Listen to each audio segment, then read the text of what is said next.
15, I went to the UK. 16, I started learning tech skills. 17, I already had a computer repair services that I was doing. At what point in this really extensive journey did you decide that I want to do podcasting and I want to do this kind of podcasting? I've said this before. The God factor is the ability to create your life. Create it whichever direction you want. So that's why somebody can pick up a knife and change their life because they stabbed somebody and ended up in prison. Somebody can pick up a knife and become an awesome chef. So you create, you are crafting this every moment of your life. The opportunity is there for you to craft it. Konnected Minds. Why that name though?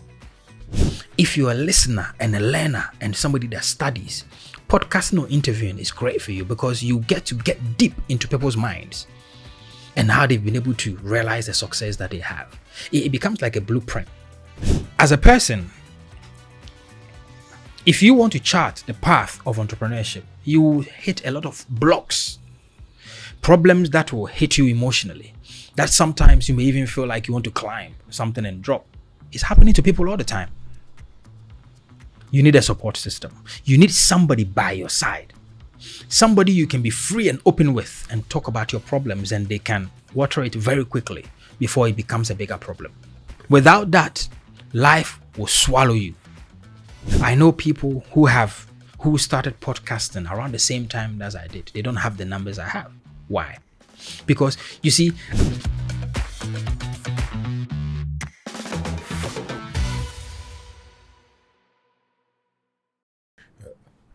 Hello friends. So the conversation you're about to listen to, it's between myself and Derrick Abaitey. Derrick Abaitey is the host for the Konnected Minds Podcast. I think it's the biggest podcast in Ghana at the moment.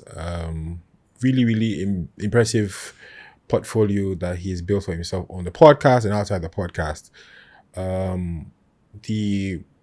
We spoke about his upbringing, his growing up as an immigrant in the UK, starting business, dealt with losses, marriage, and generally his posture as an entrepreneur and his mindset and how he thinks regards to living a productive life as a young person. And I think it was a really great conversation.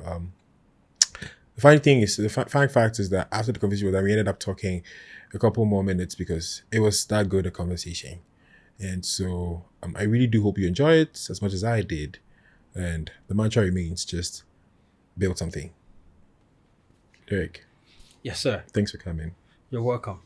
Welcome. It's really exciting because the truth is that you've built something we are all looking up to, the Konnected Minds Podcast. Great work, right? Last year, the #1 podcast in Ghana on Apple Podcast. Yeah. Amazing numbers. And it's very different, and you set the pace for some of us to actually follow. Dick said I should tell you that he's coming for a #1 spot. I'll give him the tips.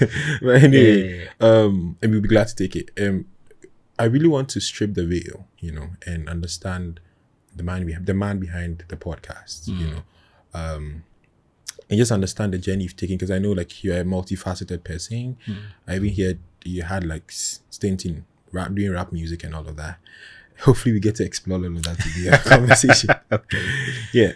So there is this conversation. I saw a post of yours about your grandmother, right? I think somebody asked about the need for starting a business.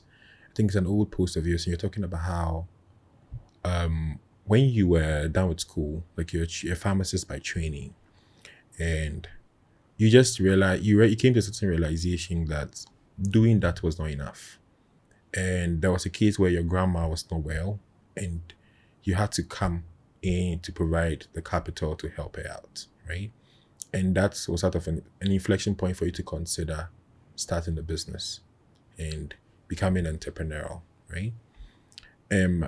I would want you to... Were you raised by your grandmother? She played a huge part of my life. Did she raise me? 50-50. Okay. But she was a huge part of my life. There's an interesting phenomenon I've picked up with people who I get to speak to. There's a funny correlation between people who end up being business people or entrepreneurs and being raised by their grandparents. I see. Yeah, it's like most of the, like half of the people who have been here are people who have been raised by their grandparents. I'm trying to understand what that dynamic is, you know. So walk us back to that point. We come to that point soon. So I know you're a trained pharmacist, right? Were you raised in Ghana? Did you go to So school I in left Ghana? I left Ghana when I was 15 years. Oh, okay. Yeah, 15 years I left Ghana. So I didn't even get to do senior high in Ghana. So I did college, a bit of, secondary in the UK. And then I did college and then went for university. Okay. So I became a pharmacist in the UK. Okay. Trained, qualified pharmacist, yeah. Okay. But I know you went to the University of Kent. So you have a master's degree in pharmacy or something Yes, like that. so I have a master's in... Well, and that's the last 3 years ago. I think you even did another degree. Yeah, so I did a postgraduate in prescribing. Yeah, independent prescription. Independent prescribing, yeah, because in the UK, pharmacists are allowed to prescribe. Nurses are allowed to prescribe as well. So as of 2023, you're still like really steep in doing pharmacy? It's just... 2022? Look, it's just the type of person you're trying to be, right? Yeah. So you need to keep improving on yourself, like CPD, continuous improvement. And if you don't, then because now what is happening is that in the UK, pharmacists are going to come out of the university prescribers. So can you imagine that somebody you've qualified way before 10 years, they come out of school and they're already prescribers. They can do more than you can do. Okay. So should anything happen to you, you can't demand as much as they can. Okay. So it's just the value chain. Yeah. What value you're placing upon yourself. So I just thought, let's go back to school. And I was actually going to go back to school again to do my MBA at Imperial. Okay. But then I didn't get in for one or two reasons. So I am still, I like studying. Okay. I haven't become this version of Derrick if I chose to just stop it there and not reinvent myself. Yeah. Yeah. So growing up, did you always know you're going to be like? Did you have the typical, what's it called, perspective that I want to become a pharmacist when I grow up? Did you have that locked in? Yeah. So recently, I was telling my wife that if I had not become a pharmacist, a doctor, a dentist, or anything, I probably would have become a teacher, right? Because my uncle is a teacher. My father was a teacher at some point. There are a lot of teachers, in my family, and I probably would have become that, or I probably ended up on the Galamsey side. Right. Yeah. But yeah, I always wanted to be, it's just those things, isn't it? Become a doctor, become a dentist, engineer, typical all those things. Typical, very typical. Yeah. You're born by the baby boomers. So, those parents, they struggled a lot, to make things happen for us. Yeah. And their expectations on their children is so high. Yeah. Much more than my expectations on my children. Okay. So I picked up some of those expectations to become who I am. Yeah. Talking about family, and is your father a teacher or something? No, not currently. So my father lives in the UK. Okay. Yeah. So he works in the UK. How many siblings do you have? I have. How many siblings do I have? Great. So it's a big family. It's a big family. Yeah. Oh, okay. Yeah. Dad has got kids. Mom has got kids. It's a big family. Okay. Yeah, it's a big family. So does that explain why you had to live with your grandmother at some point? Yes. Okay. Yes. So my grandma was like, she was that almost the only person I felt safe with. If I'm to explain, because I was a bit stubborn, isn't it? So right. So I do things, and then when they push me away, or before the trouble comes, I'm going to her. Okay. And she would always give that room, go cover up for you. So I felt very safe with her. And, she was a farmer and she was also a trader. So I would always be with her, go to the farm every weekend. Where? In Akimswabe. Okay. Yeah. So there's a village, a suburb of Akimoda. Okay. So we did that a lot. And she gave me my first farming experience. And when the food at home is not even enough, I'd rush to her quickly to go and eat something. There's always a place for Derrick in my grandma's life. There was always a place, right? She wasn't married. So even on her bed, I have a space there. So I can go and do all the nonsense. And then at 9 p.m., I can just knock and be like, Kofi, I'm here, and then I can sleep. So she was that person. She was that person. Yeah. I'm a big believer in understanding like foundations and what people have become based off of how their upbringing was, the kind of exposure they had growing up, right? So there's a young man who raised in Akim Swabe. Yeah. So were you with your mom there, or That was my mom there, yeah. So your mom and my your mom and my grandmother? stepdad, yeah. Oh, okay. And they had kids. They had kids, yes. Yes. And then now at some point you had to leave to the UK because I'm sure dad requested it. That's right. Yes. And then you moved to the UK, Yeah. be with the family there. So what would you say that kind of upbringing did to your mind? One, there's the psychology of having to be in like living with your stepdad, running to your grandma, stubborn boy, and then you move to the UK, that transition, right? That kind of upbringing, what are the elements you can point to and say, because of these things, I think these things have forged me to be the man I am? Yeah. Yes. I would say it's responsibility. Okay.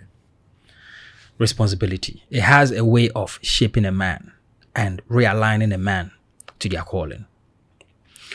And I say that because growing up, I've always felt, I don't know where that feeling came from, but I've always felt responsible for people around me.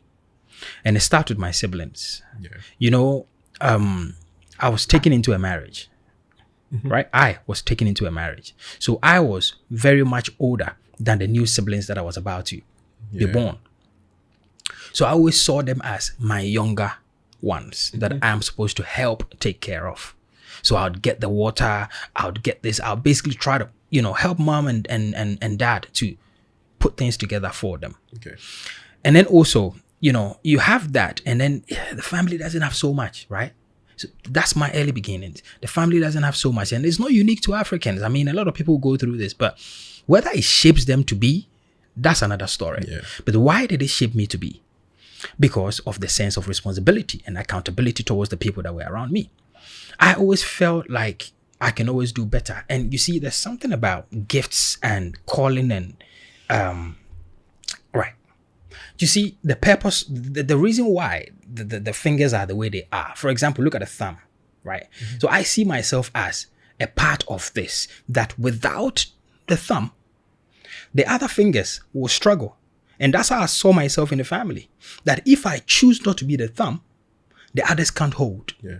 So I have to really build so that I can be the support for them, because I have seen that ability that I have, the strength of the thumb.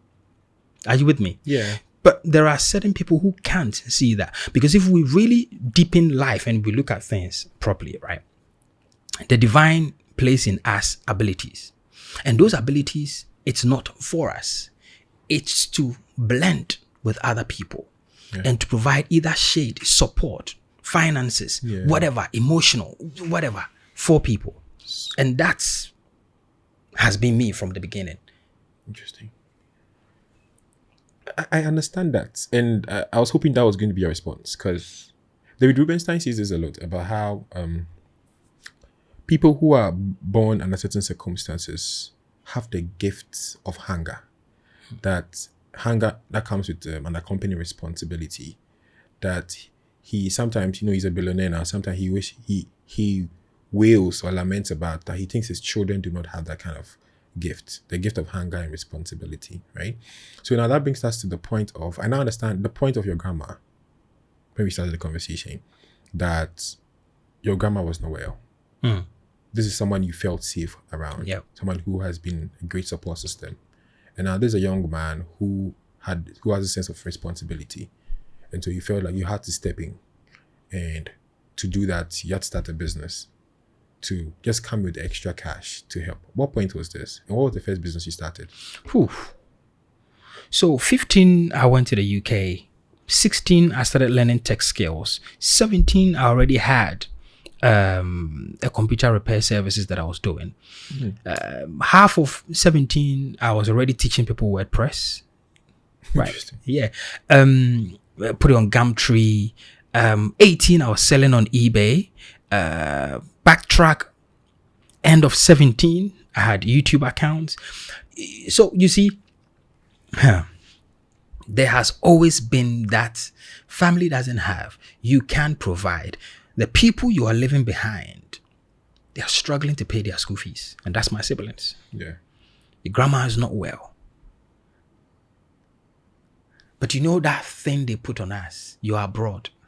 Yeah. Naturally, you are a provider. Naturally.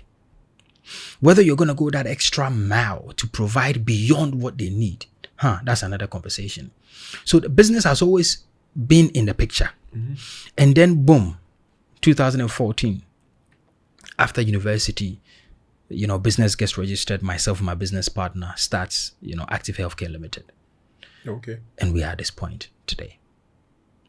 So the fact that, tell me about AKtive Healthcare. Initially, when I got that, I thought you worked for the organization. I didn't know you started. No. It's my business. So I'm a 50% owner of that business. Okay. Yes. So what's the business about? What do you do? We do healthcare services. So we provide wholesale services, dispensing services, hub and spoke services, tele services, several healthcare. Yeah. How old were you at the time? 2014. I was 24. 24. Yeah. Wow. Yeah. Okay, a young man, immigrant in the UK. Yeah. Starting the business at that time, right after university. Yeah. How'd you come up with the capital for that? Hello, friends. So, sorry to interrupt you. I know you're enjoying this conversation, and I'm so sorry about rudely interrupting you. But then it's come to our attention that about 82% of you guys who consume our content have not subscribed. Your subscription goes a long way to help us and encourages us as a team to keep bringing you what we bring you every week. So just do us a little favor. Hit the subscribe button, share, and if possible, comment. Thank you. Great. So I did a business plan that thick. I'd never done it before. Learned it on YouTube. At that time, there's no ChatGPT, so I couldn't do anything. I actually typed a lot of the work. The entire plan was around 195 to 200 pages. And I'd worked out exactly what I would need year 1, year 2, year 3, year 4.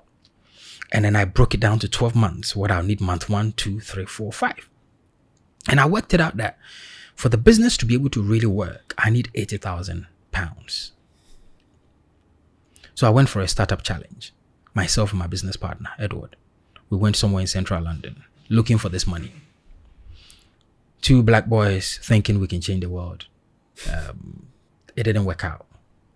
So on our way back, I was very frustrated.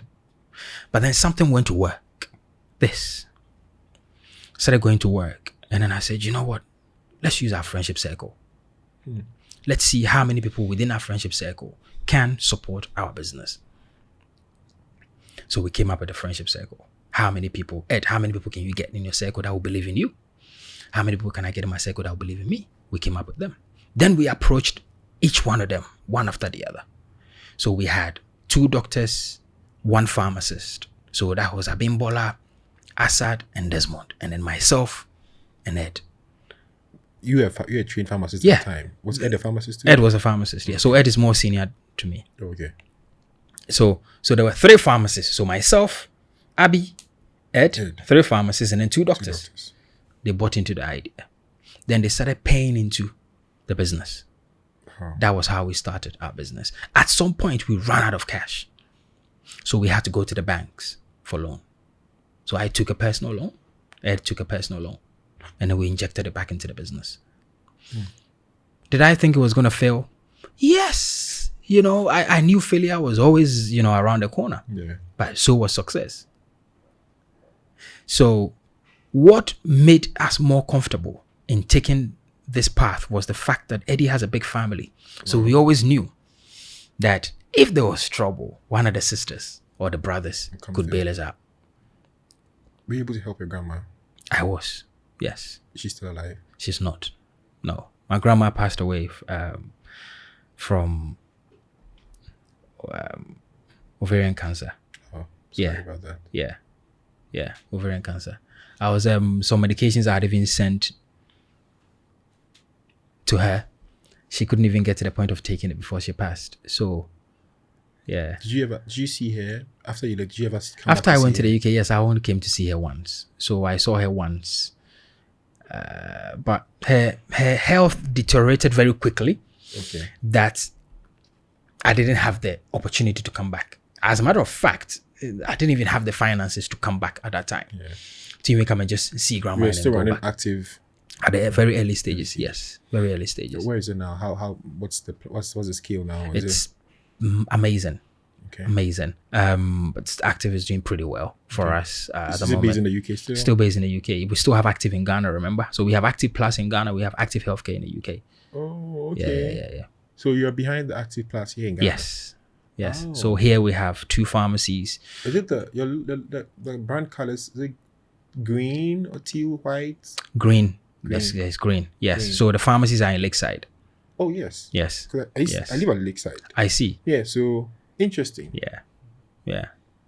Wow. How many branches in Ghana? We have 2. We are getting onto our 3rd branch now, which is going to be in Cantonments. All right. I know you are involved in real estate. Yes. Right. Was that the next thing you did right after AKtive? All right. So real estate was like this with healthcare. We always understood, when you read Rich Dad Poor Dad, you become a real estate investor at some point. Everybody has to interface with that book. At some point. So when I started getting paid, we started getting paid from our business in the UK. We started investing in real estate in the UK. So me transitioning to do business in Ghana, it was always right that we do very similar things to what we're doing. We know works. Yeah. We do similar things here. While Eddie takes care of business in the UK, I take care of business in Ghana. So we have Crocs Homes here in Ghana, and then we have AKtive Plus in Ghana. The real estate side is pretty new. We're just on our first project. It's called The Alchemist. It's going to be in East Legon. Okay. We have our second project where I'm putting the studio as well. The ground floor is going to be Airbnb. Okay. So and we have a few plans. We have a few JVs in the plan, but Crocs is I think in the next 5 years is going to be amazing. It's going to be really big. What gave the nudge? Like, why did you decide to do this? You have AKtive Plus, and it's going fine. What beckoned you to that call of real estate? Yes. There's one Jewish wealth principle that says if you can't see it and touch it, you can't build it for the long term, right? So tangible enough. Real estate, farming lands, those things are old money. Yeah. And that's the stage we are trying to move towards. A place where you don't necessarily need to have too many systems, yet it's working and it can live beyond yourself. That's why we need to real estate. Okay. We also think that definitely, especially for the Ghana market, real estate is we are just scratching the surface. Yeah. As a whole country. Yeah. It's big numbers. Yeah. So there's a huge opportunity. What's it called? The housing deficit in Ghana is like about 2 million. Yep. And for some reason, I don't understand it. I understand the numbers and the economics, why people are doing these supposed high echelon luxury apartments. Yeah. But it's a little inflated. But the bulk of the market doesn't need that for some reason. And so now, some of the person who can actually crack the code of affordable housing. I think you even shared something like that on your. Yeah. And one of my friends is actually working on it. He's working on a project for affordable. Look. There is a market for the top, there's a market for the mid, and there's a market for the bottom. So in business, as you know, you pick where you want to play the game. Identify your market, and then go in there smooth, and then take what you want, serve them properly, and then you're out. Yeah. I definitely think that, especially the younger ones and the people coming out of, the standard, the nurse, the regular teacher need a place to stay that is not going to cost an arm and a leg. Something they can afford over time, which is why, the conversation about affordable homes is brilliant. But do I think for my company, that's not our plan. Okay. Our company is upscale, affordable-ish on the mid side. Like upper middle class. Yeah. Sounds good. Your bio? On like most of the platforms, these are you've interfaced like doing e-commerce somehow at some point. Yeah. What happened there? Right. So or is it like AKtive became like an e-commerce, you built like an e-commerce platform? I mean, AKtive started off as an e-com platform, selling healthcare products, right? But I myself have done a lot of e-com. So we had a company with my mentor at the time called Hotswear, where we're doing drop shipping and using Printful to sell a lot of, items. I have had a company called Bumpy 9. Bumpy 9 came out when I had my first child, Kendrick. So we set up a company with my wife, Bumpy 9, and we did marvelous. In a day, we're getting about 50 orders a day, and it was simply doing AliExpress drop shipping. Simply doing that. I don't even know why we let that business go, but we got so busy with other things, and there was more money coming from other areas. We just shut it down. We've had Cute Cuddle as well. Again, that came from my same son. So at that time, we had 2 businesses going around. So e-com, I've done e-com for a long time, and I understand the game. And it was pretty simple. Create a website, a Shopify website, or a WordPress website with WooCommerce. Put the products in there. Use a plugin, Ali Dropship, and then import the products from AliExpress, quality products. And then when the customer buys it, you buy it from AliExpress, and then they ship it to them. Okay. At the time when we were doing it, the shipping arrangement from China to the UK and the US were a bit scattered. Now it's much better. But what makes it really work? Do you know what it is? What? It's Facebook and Instagram ads. That is the bread and butter for a lot of e-com platforms. If you understand the meta blueprint and understand how to advertise it properly, and you make a lot of money from that. Interesting. You can actually be in Ghana and do it. You can be in Ghana, have a UK address, a Canadian address, a US address, set up a Shopify account with amazing domain name with products, ads. Nobody will know that you're in Ghana.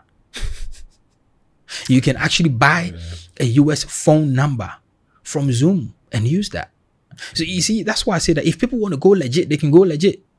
Yeah. It's the same systems, but they create legitimate businesses that can stand the test of time, and they don't have to keep looking at their backs, Yeah.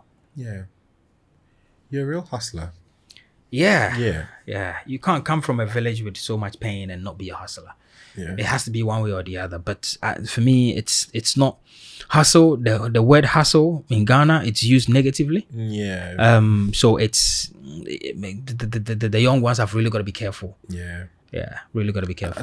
At some point, and so I was watching your episode with Ice Prince, right? Yes. And with a friend of mine, I was like, friends, please watching it. And he was like, oh, say this guy, then he did rap at some point.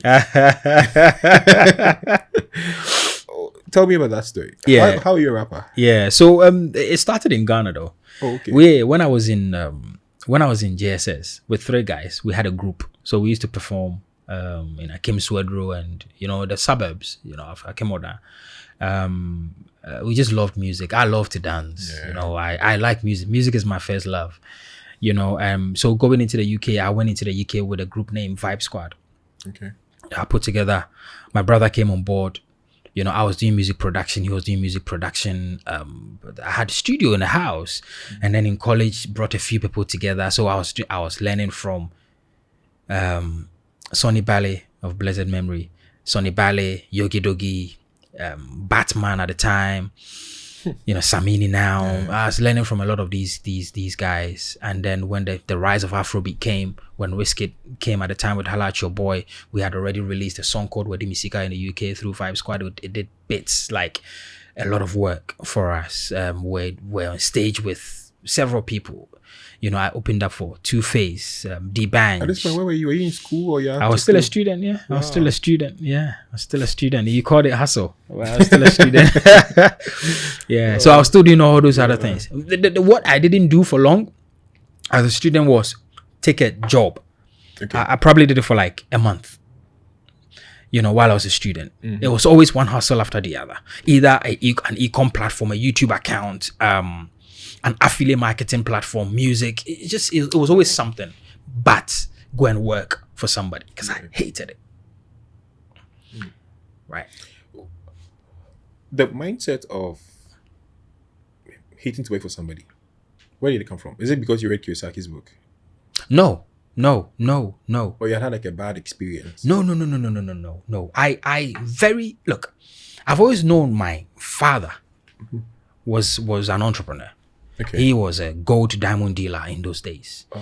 And my stepfather was also an entrepreneur.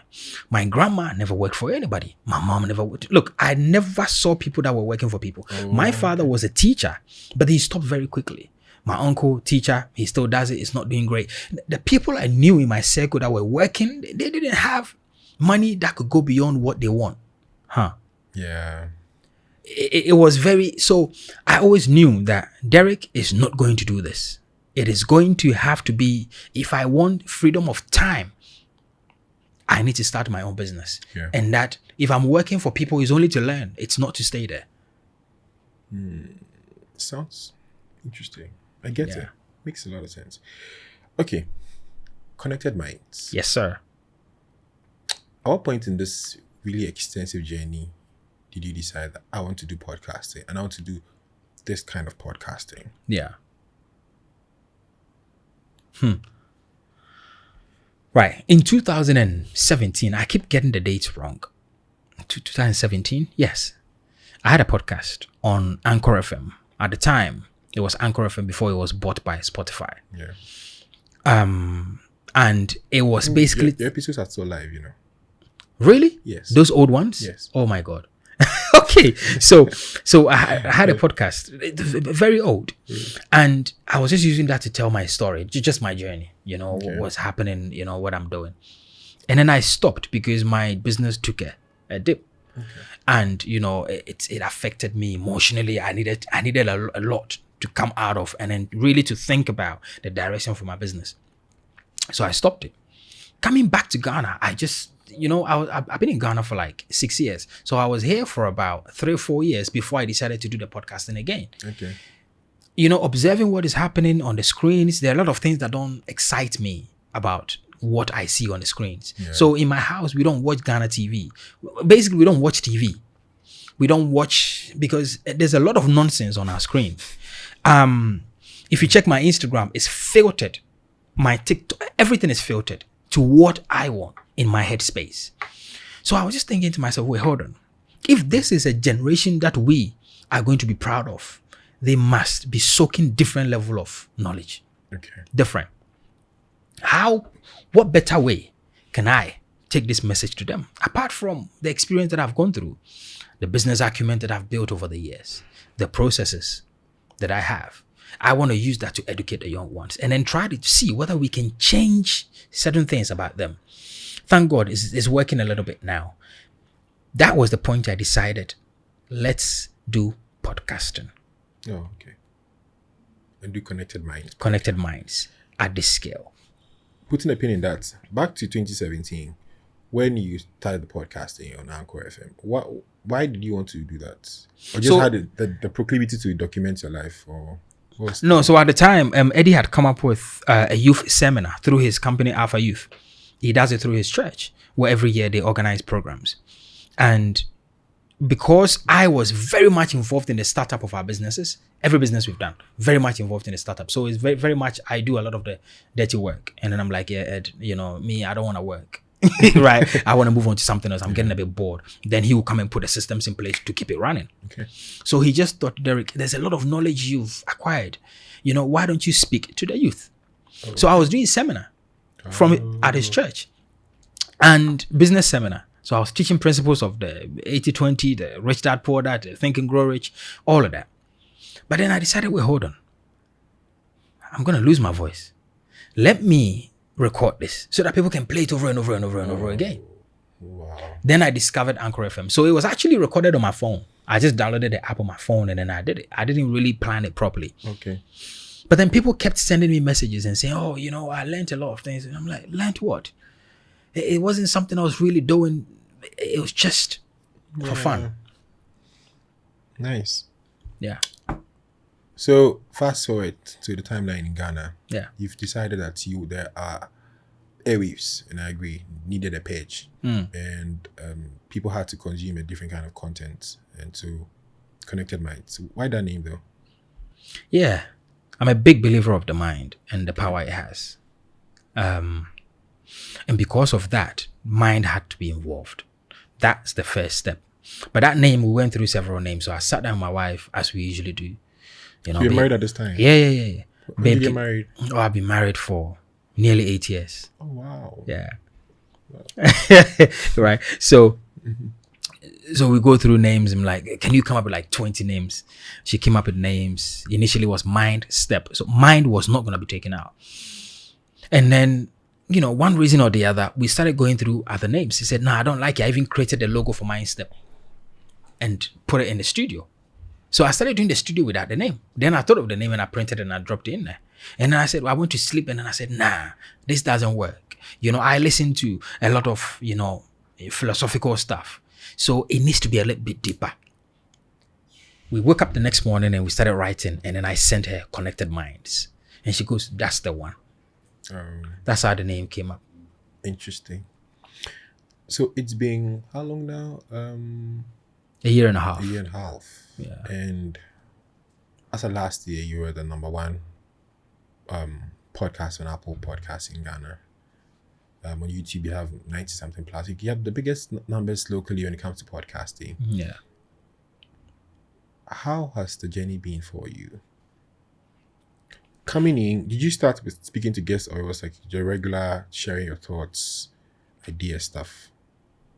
From the jump, did you start with guests, or it was just you sharing your thoughts on things? So we started with guests. Okay. So the podcast, I recorded 3 months worth of content before we launched. Okay.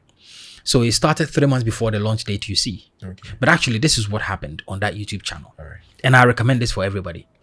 The niche, I understand the internet pretty well. So I started off with almost like a headless YouTuber kind of thing, where I had a motivational channel.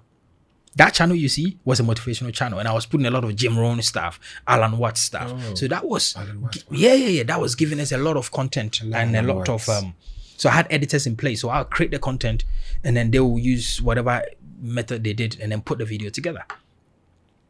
And that gave us about 3,000 subscribers from just that.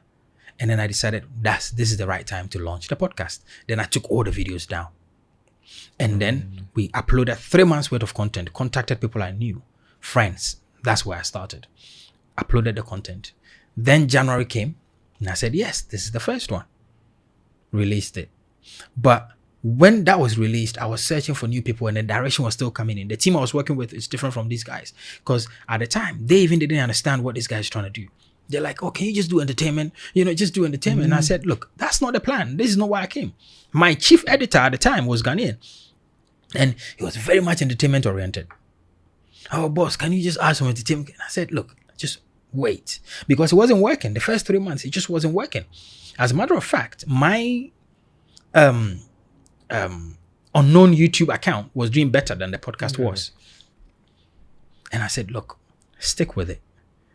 And I went to tell the team that of every business that I've done, which has been well over 16 businesses I've started, many of them that failed, this is the only business that I can guarantee you it will be successful. Even my wife was like, well, what do you mean? And I said, yeah. And I tell you the reason why it's going to be successful. It's natural, it's me. Yeah. It's my experience. And to top it all, it's not around me. It's around the guest. So if I pick the right guest and have the right conversations, this is going to work. So watch this work. 6 months down the line, things started picking up. Then, sometimes it's a conviction, right? Yeah. But remember, I have a huge marketing skill. Digital marketing, I'm pretty good at that. I'm not going to lie. So I've put a lot of marketing in the podcast. You've seen it. Yeah. So, and it's been directed towards the success of the podcast. And that's only about 10% of what I can unleash on it. So if I unleash everything, I definitely think the podcast is gonna be bigger than what it is. Wow. How many guests have you spoken to? I'm not sure you have it. Including the ones we didn't release and the ones we deleted. Probably about 120, 130 guests. Wow. Yeah. Speaking of 130 people you think will be a great fit to have conversations with on the podcast.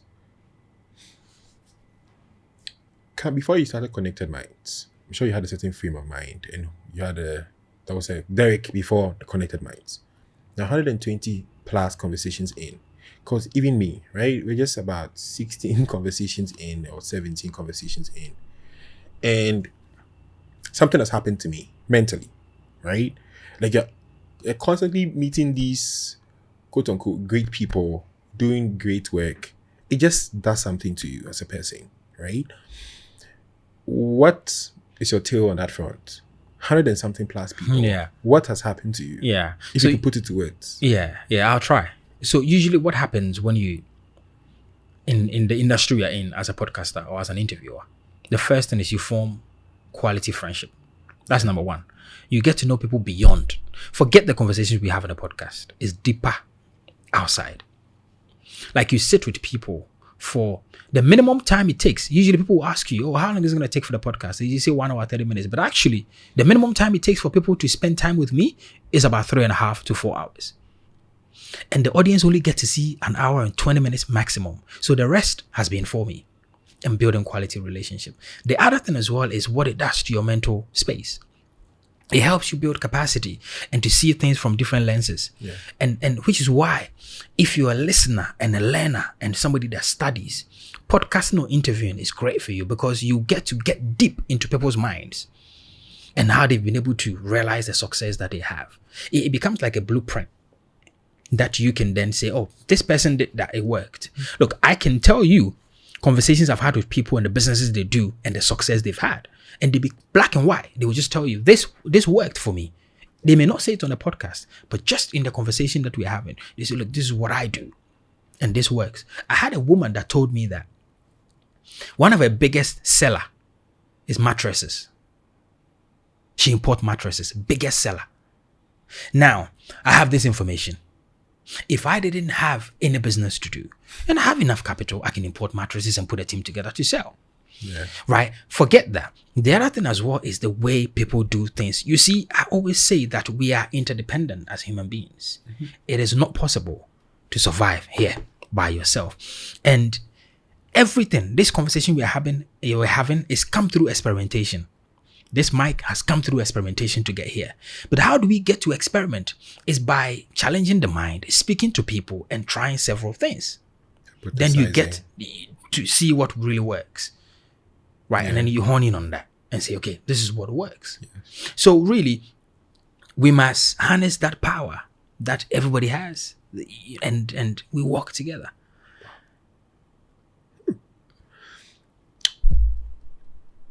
Like I said in the beginning, you are someone we look up to, even though Dick said I should tell you that you're coming for your number one spot. Oh, Charlie, come and take it. What would you say has worked for you to build the kind of capacity you've built with the podcasts, doing the numbers you're doing? I mean, before we started recording, we were talking about consistency. Yeah. So I'm asking this question for myself, the team, and then other young podcasters. Yeah. Who want to do something like what you're doing. Yeah. Right? Yeah. What would you tell me? You probably heard this several times. What makes anything works is consistency. But some people just take it on the surface level. Yeah, be consistent. I know people who started podcasting around the same time as I did. They don't have the numbers I have. Why? Because you see, at a deeper level, consistency is about experimentation and learning. At a deeper level. And this is what I mean.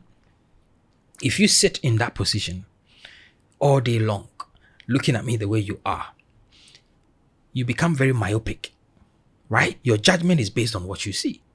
But if you tilt yourself a little bit after some time, you see a different vision. And that's where the experimentation comes in. At every level, there's a new learning.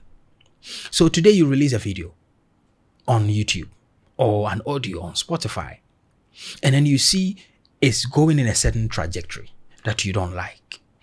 Look at what you did. What did you do wrong? What did you do right? How can you improve that conversation? Your level of questioning, how the guest is giving the answers. Should you really plan the conversation? Should you not plan the conversation? The thumbnail, the title, the description, the tags. Should you do A/B testing? Should you test the thumbnails before you actually put them on there?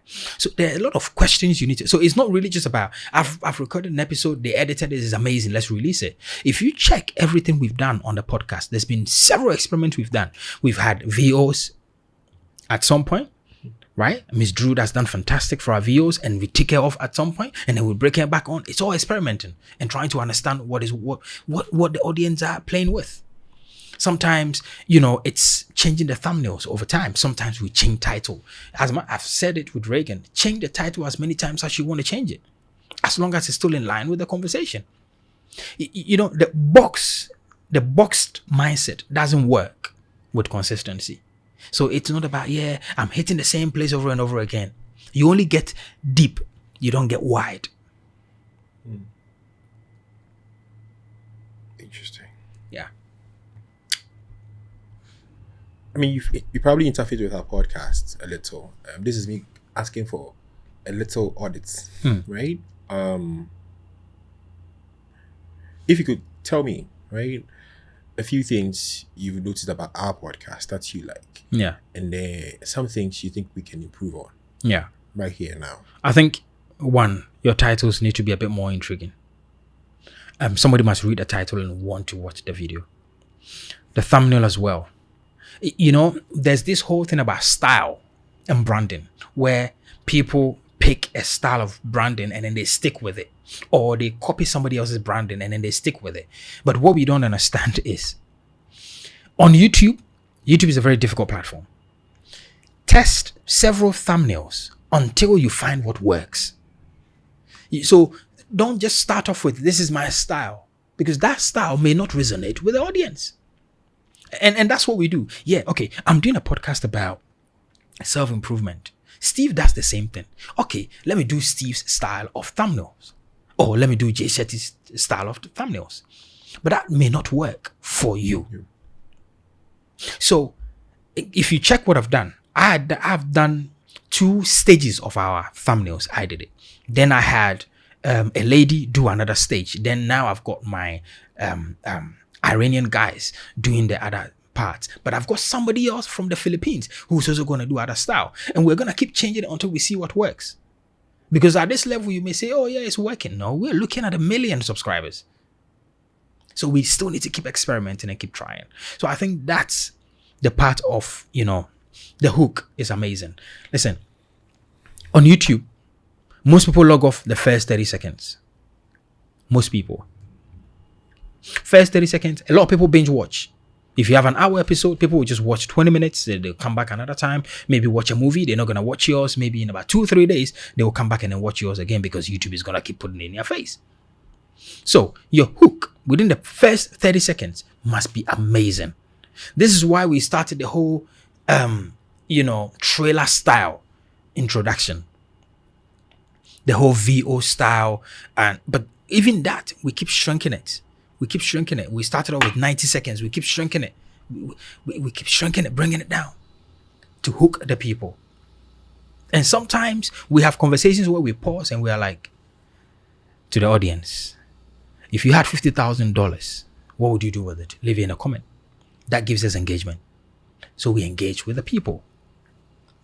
The entire podcast, people see their YouTube success, but actually, I think we've done incredibly well with even the audio more than YouTube, because as it stands now, we have about 450,000 downloads a year and a half since we started. That's 450,000 phones, laptops, iPads that have my voice on their phones.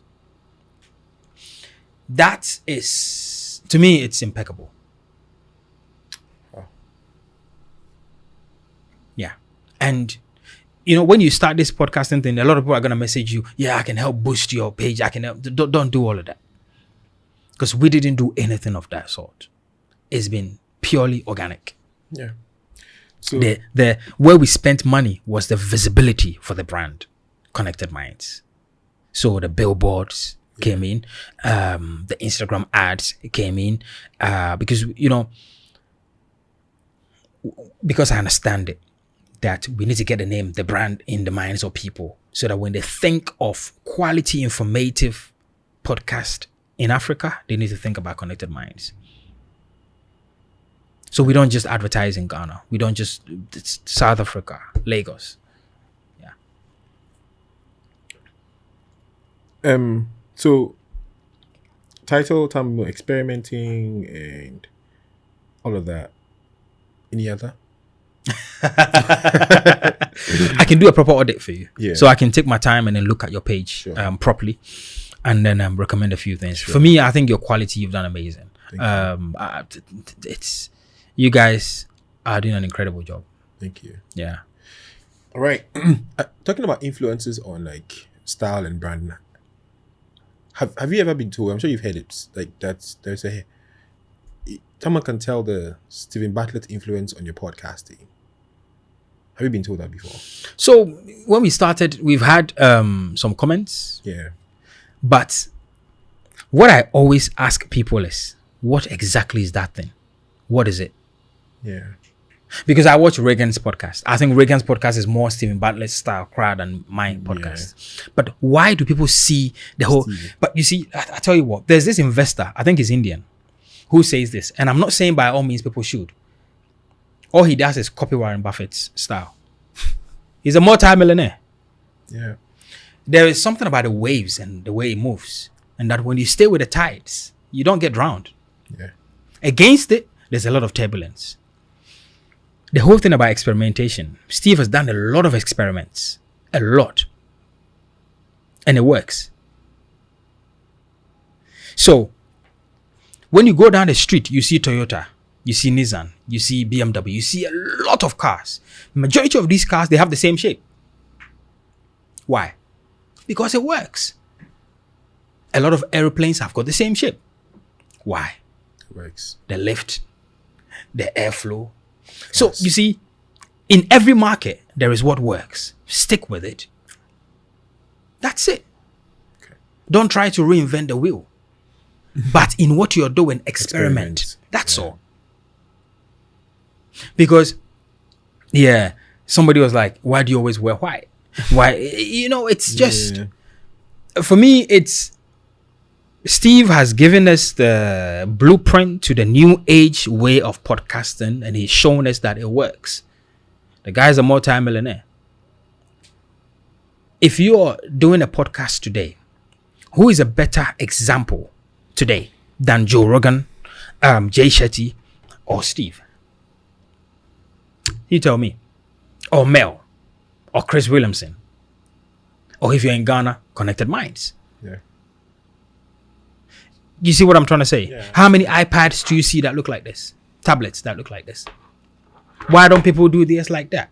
Mobile phones, Samsung. Listen, I want to tell you something. Samsung decided to stay in the game with Apple. Today, they are still in the game. Nokia and BlackBerry, where are they now? So sometimes you need to be very tactical with how you operate and watch your competition. Yeah. Because that will help you stay right behind or shoulder to shoulder with them. Instead of saying, I want to stay very far away from this guy. Very far. You might drop yourself in the ocean. Yeah. And if I see Steve in a day, I would approach him and say, look, you've inspired me a lot with how you do your podcasting. Yes, I do my introduction the way I do it because of Steve. I think he does an incredible, beautiful introduction. Can I ever get to the scale he's getting it? I don't know. But the truth is, luckily for me, I have the resources. So if I have to hire 20 people to make it happen, I can make it happen. Nice. Yeah. With Konnected Minds has come Konnected Academy. Yes.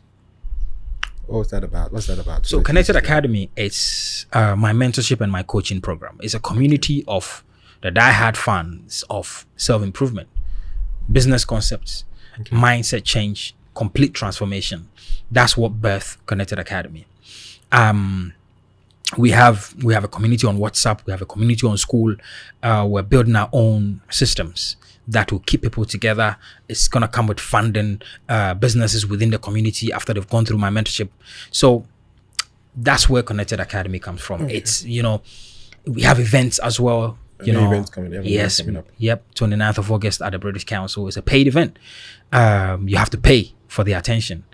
It's very important. Nice.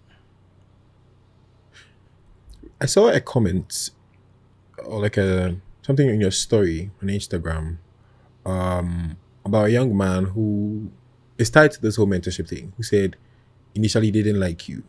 Yeah. But over time he's come to realize you are the mentor he needed, something like that. Yeah. And that's very interesting. So, what do you think people don't misunderstand about you when they don't know you? I'm very unapproachable. I understand that. Look, it comes from years of work, trauma, pain. So you have to get to know me. My first approach is not a hug and a kiss and that. That's not my first approach, and a smile. My first approach is, who the hell is this person? Yeah. Inside, to try to decipher. I'm very analytical.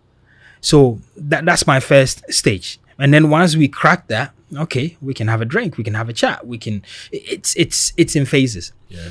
Most people see the whole brand as a very serious brand. But look, I'm talking about business and I'm talking about mindset and improvement.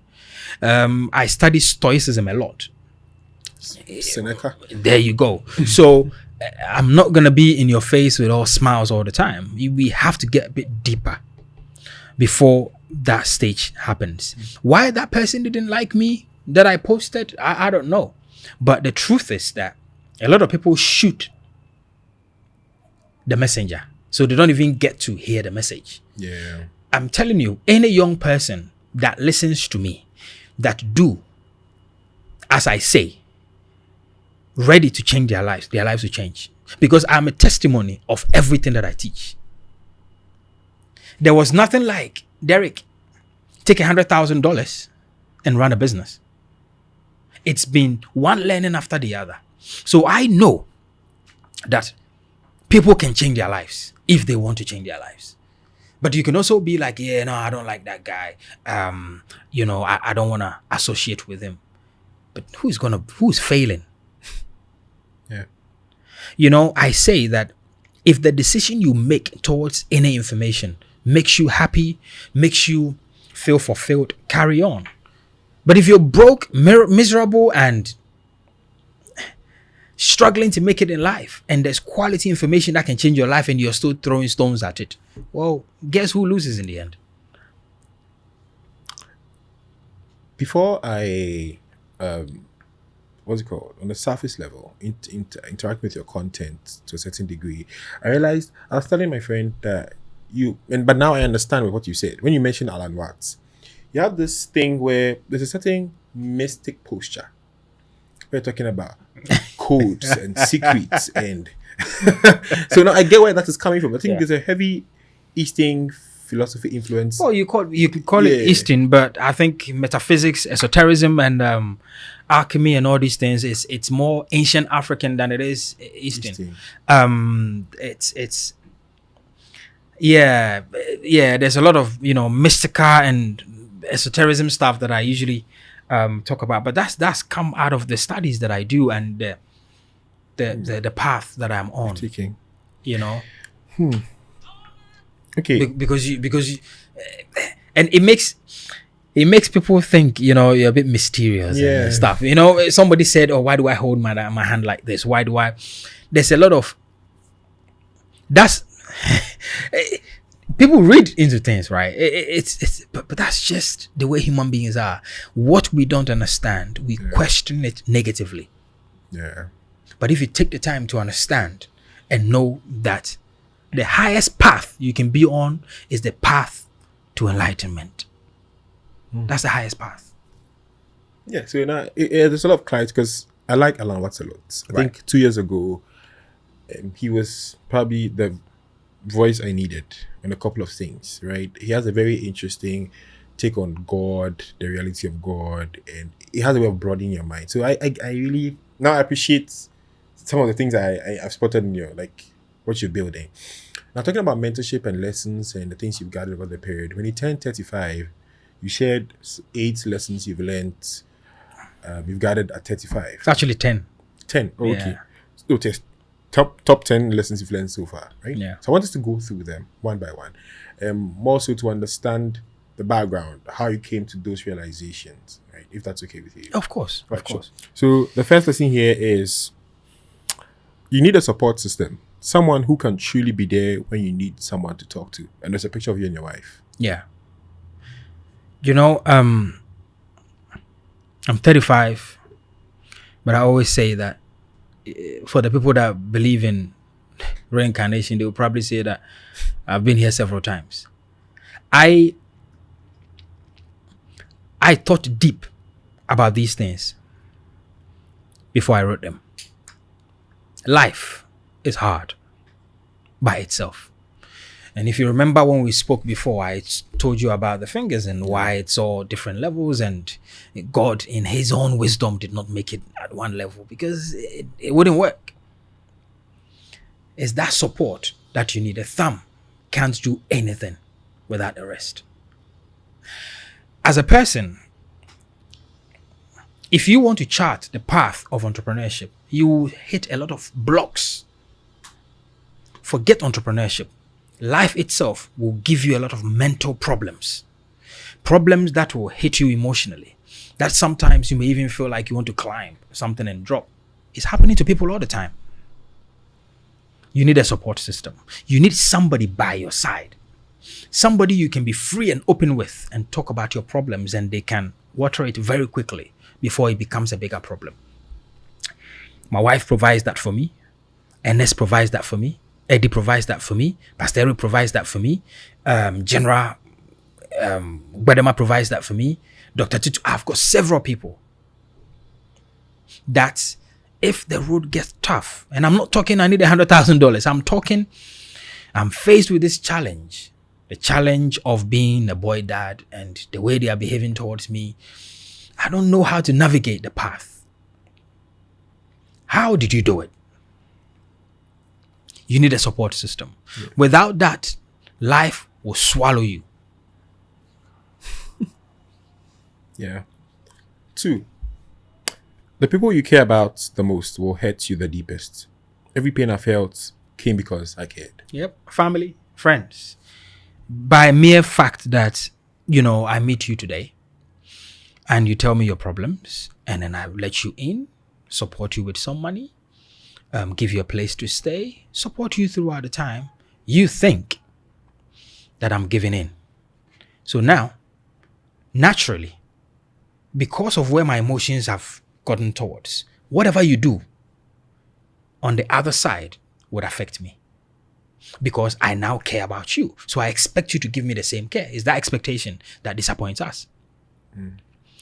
There's been several times where I've helped people, friends, childhood friends, where you bring them in, support them, then they disappoint you.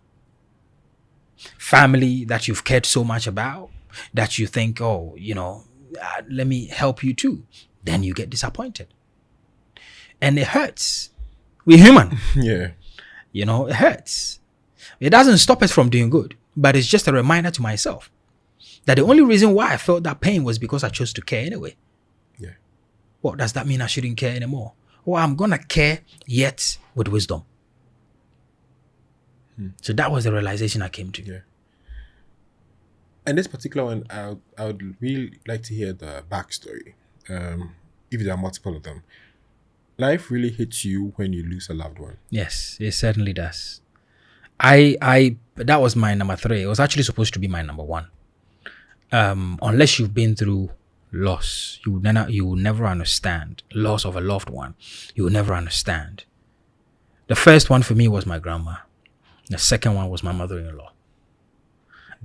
Very painful in both cases, but we're going through it. It's there are certain parts of the puzzle that human beings, our loved ones, occupy, that when they are no more, it becomes a void. And nobody can fill that void. Yes, it may get smaller, but nobody can fill it. So you right now, your life encompasses several people that play a part to make things happen for you.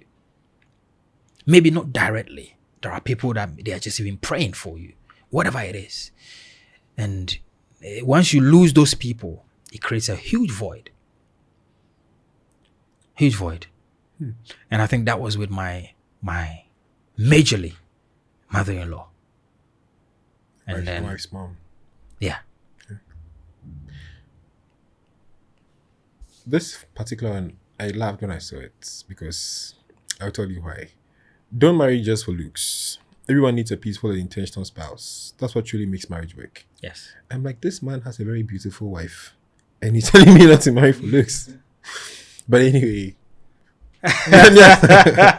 you have a very beautiful wife here, and you're telling me not to marry for looks. Yes. But I get it. Yes. So some people misconstrued the whole thing. Yeah. If you read the sentence properly, it says, don't marry just. Yeah. For that. So the just is there to say that if you see somebody that is beautiful and you want to marry her, consider other things. Yeah. Right. So if looks is the only thing you're going for, good luck. Okay. Intentional. Why? Why intentional? Been married for nearly 8 years. And I can tell you that 2 kids, right? I've got three boys. 3 now. Oh, okay. And I tell you that even with me sitting here right now and you, without being intentional, we can offend each other. Yes. That's why when you bring somebody into your home, whether man or woman, and your plan is to stay with them until death do the two of you part, you must be very intentional. As a matter of fact, the scale needs to be higher than with any friend or any family member that you have. You will come out into the house, food will be made for you. It's been made with love, and you don't finish that plate. It can cause trouble.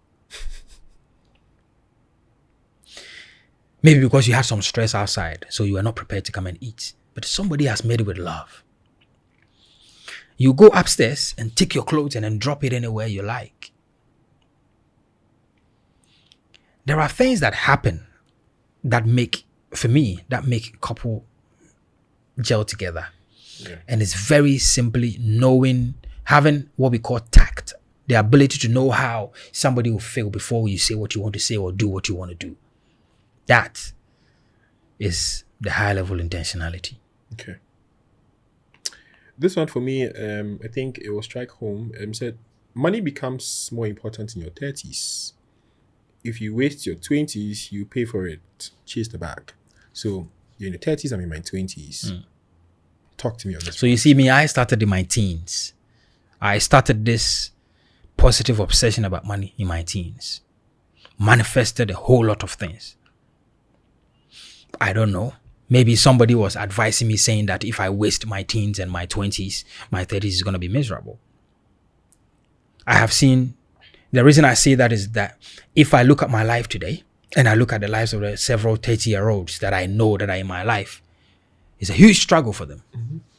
For many of them that I knew, they wasted their teens and they wasted their 20s. So they are paying for it. So I'm just telling the young people that, look, chase that bag. Make money. Somebody will say, hey, you make money is so important. They say it's not important. Just tell me that money is not important to you. That's fine. But for the people that listen to me, that follow me, that like my teachings, I'm telling them to go and make some money. That's it. Yeah. Yeah. For the set one, I think we've clarified that about this conversation. Your intentions will never fully be known.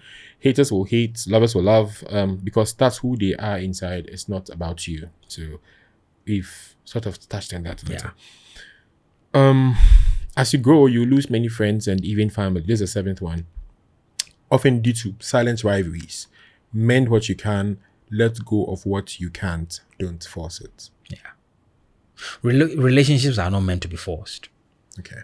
Relationships are natural. And growing up, if you come from a big family or even a small family, what you realize is that if you don't keep activities together as a family, you grow apart.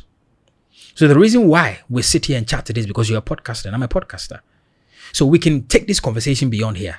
Yeah. And then the next minute, if you love golf, we can play golf at Achimota or play golf at Bok. Relationships are built on mutual interests. Yeah. So friends, family, sometimes what happens is we just think of it as, we are family. So we don't do anything to try to keep that bond and to keep us together. Yeah. We have no activities. We have nothing that is happening. So then what happens is that Derrick is growing pretty fast and other people are here. Because of rivalries, people just start hating. Why? So I usually say that when you see somebody, you need to be very attentive and you need to be very aware. when people are growing in your circle, tag along with them, because trust me, if you don't grow with them, at some point the gap becomes too wide and it becomes very difficult to fill. You can't jump up, they can't come down, because if they come, they have too much to lose. Hence why people tend to lose a lot of, family and friends. Your intuition is your superpower. Listen to it, follow it, no matter the advice you receive. And I want examples on this one. I've paid dearly for ignoring mine at times. Yes. There was a time I was supposed to, as a matter of fact, I had a childhood friend. I'm right here in Ghana. Loved the guy to bits. He used to do a lot of things for me. I used to do a lot of things for him. And there came the time where, people were trying to, basically force it on me. And these were people I respect so much, to employ him and bring him into the business. I literally told these people that if this guy comes to work for me, we will say goodbye to that friendship. Because that's the gut feeling that I got. But out of respect, they kept telling me over 2 years, help him. And I said, okay. Because I knew what my gut had already told me, I organized a meeting with the family of my friend and said, look, I know this is what is going to happen, but I'm only saying this in front of you so that when it happens, you don't paint me bad. And guess what? I've lost a friend for not listening to my intuition. There was a guy we employed in the UK. When the dude was coming in, great. But somebody else was coming in. Mm-hmm. And I felt it really bad that don't let her come in. My business partner was like, hey, Charlie, it's okay. We paid dearly.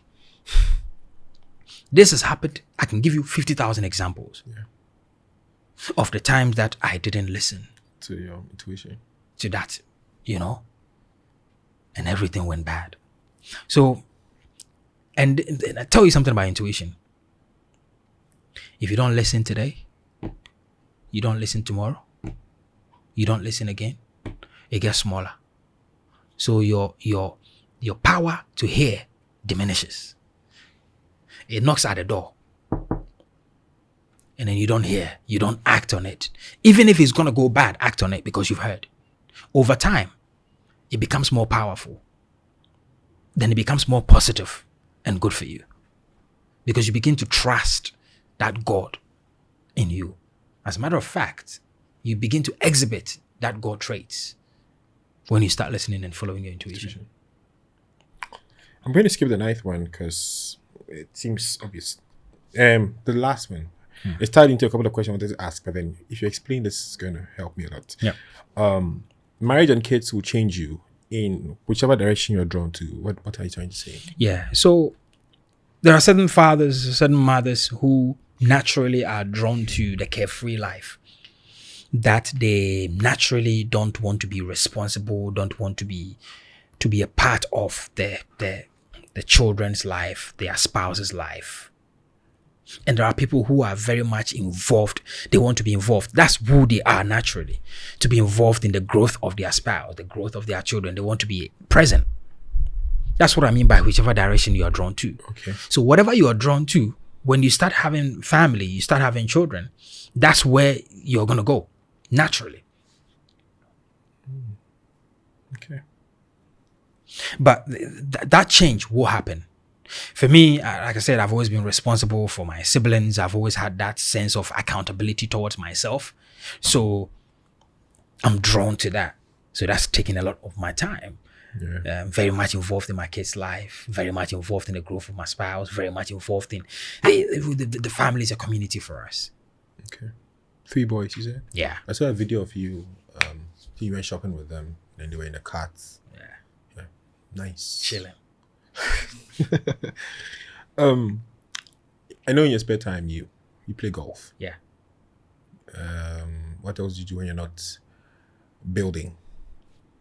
Quiet time. When I'm not building, I'm meditating. I'm inside.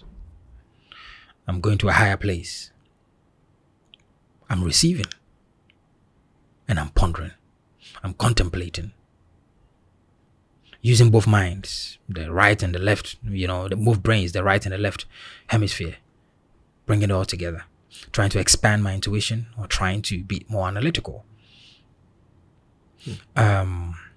Or dance with the kids, play music with the kids. Yeah, I've got a set of electric drums at home. Just jam. I'm very much Derrick conscious. Okay. Derrick, and you know, I'm not very let's go out and chill type of person. I'm very cool, you know. Yeah. The 15-year-old boy who was leaving Akim Swabe to the United Kingdom.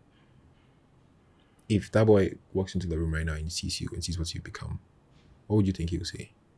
He would say, "I knew it."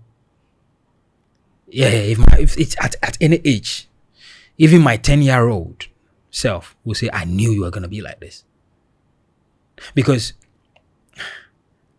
I've spoken about intuition, right? There's a place you can stay, and you stay in that place mentally. You manifest at a higher level, at a deeper level. It's called a place of faith and knowing. Yeah. So even the 10-year-old self of Derrick will say, "I knew it." I mean, people that are around me, they always know that I talk big. I'm going to live here. I'm good. It's inside, and it's not just the talk. I ponder upon it. I plan it. It comes to reality, yo. Yeah, because that's the God factor. I've said this before. The God factor is the ability to create your life. Create it, whichever direction you want. So that's why somebody can pick up a knife and change their life because they stabbed somebody, ended up in prison. Somebody can pick up a knife and become an awesome chef. Beautiful meal. So you create, you are crafting this every moment of your life. The opportunity is there for you to craft it. So I'm not just seated here speaking anyhow. Look, the one that is intentional, the one that is on the path, the one that is on a journey of growth would always come out the other side baked, fully baked. So I know I'm going to be great. I won't say I knew I was going to be great. I know I'm going to be great. The only way I'm not going to be great is if I choose to stop. But for as long as, Christ gives us the breath and the power, we will follow the dreams. And at 60, Derrick Abaitey, 3 things that you don't have at 60. I don't want to have. You want to have. I want to have at 60. Yes, at your 60th birthday. Beautiful health. Still married to my wife. And my children respecting and honoring me. Interesting. You see these things I said? Weird. it's yeah. Yeah. Because look, what becomes of a man if he can't manage the affairs of his home? When we were talking, given the things I've gathered, listening to you, interfacing with your content, your socials, having this conversation with you, even at the early stage of this conversation, I was asking myself, at what point does it go beyond money for this man? I feel like there's a heavy focus on money. I mean, like you said, money is important, but I felt like there's a very heavy focus on money. But now it's clear that beyond money, it's family for you. Even the narrative, what made you have a sense of responsibility is, family and your grandma. And now it's become, of course, there are friends and people in the community, but with what you said, there are things you want to have ultimately at the time when you're 65 and something like that is your wife, your health, and your children. And that's interesting. So I've answered myself. Yes. So you thought it was always just money. I felt like, I didn't, not exactly. I was thinking beyond money, what's beyond the scope of money for this man? You thought I was gonna say I want a private jet. I'm not that. If I was that type of person, you would probably be seeing a lot of things on social media that I'll post. Yeah. I just like the idea of having the freedom of time and the freedom to choose Yeah. The things that you want. And because I've been able to do that for myself, I want other people to be able to do that for themselves too. But if it was, let's flex and let's show what we have, that's not what, that's lower level of money. Yeah. Mr. Derrick, final words for me. Your younger brother, junior in podcast, even though I'm coming for a number one spot. I'm telling you, because that happens. Well, I mean, and I'm also on your podcast as well. Yes. So I gave myself away. Yes. What would you tell me? Anything. Be truthful to your word. If you say you're going to do something, do it. If you give yourself a promise, follow it. If you tell somebody you're going to do something for them, take it as if you told yourself you're going to do it and do it for yourself. Don't get taken away by this quick money life and, let's push this there, things that a lot of young Ghanaians are used to. Try to be different because your differentiation is your niche. And look, in a system where a lot of people are liars, they don't even trust themselves, you can't trust them, they don't show up. The person that decides to do the opposite of these, that's your edge. People see it. And think of it this way, in a completely dark room, if one candle goes up, we cannot see it. The world cannot help but to help. And that's the type of person you should become. I haven't been able to, do what I have been able to do now without the help of other people. These people have been of huge help to me. But people only help you if they see you helping yourself. And they can see